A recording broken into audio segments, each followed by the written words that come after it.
Jinoyat kodeksidagi 120-modda faqat erkaklar uchunmi? Nega ayollardagi nazarda tutilmagan? Ya'ni lesbiyankalik uchun javobgarlik yo'q degan savol berilyapti. O'zimning shaxsiy fikrim yuzasidan tushuntirib o'taman. Tarixga qaraydigan bo'lsak ham, biz patriarxat davrida yashab kelamiz. Matriarxatga o'tib qolishdan Xudoning o'zi asrasin. Patriarxat davri bilasizlar, erkaklarning hukmronlik davri.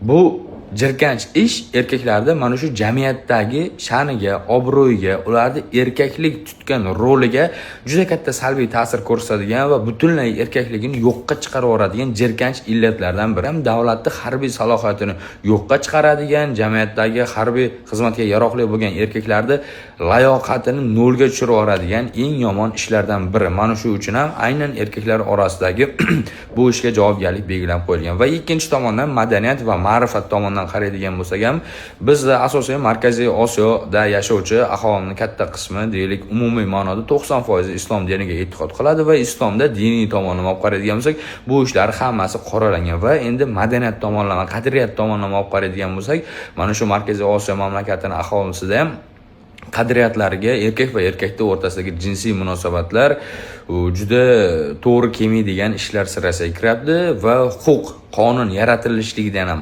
avvalida eng boshida odob, axloq normalaridan kelib chiqqan holatda qonun yaratiladi va bizni axloqimizda, qadriyatimizda, madaniyatimizda mana shu narsaga bo'lgan nafrat borligi sababli ham bizning qonunchiligimizda mana shunday normalar mavjud.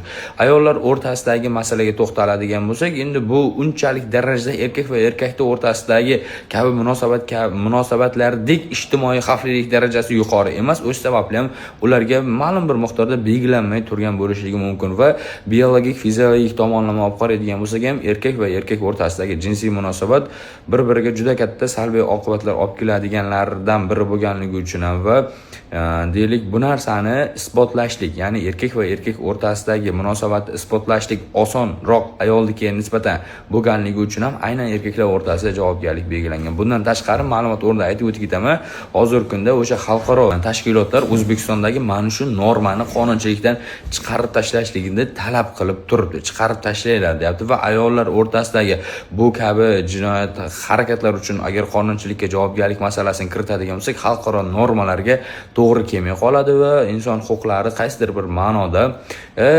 o'shalarni aytayotgan gapga ko'ra cheklanib qolishligi mumkin. Fikrim mana shunda, o'sha harbiy salohiyatimizdan kelib chiqqan holatda jamiyatdagi erkaklarning o'rnidan, madaniyatimizdan, ma'rifatimizdan, dinimizdan, qadriyatlarimizdan va biologik, fiziologik tomonlama huquqiy jihatdan isbotlash osonroq bo'lganligi uchun kiritilgan. Yana ham buni to'lig'ini mendanda zo'r, mendanda yaxshi bo'lgan huquqshunoslar ochiqlab bersa, men o'zim ham xursand bo'lgan bo'lardim va menga ham bu ilm bo'lgan bo'lar edi.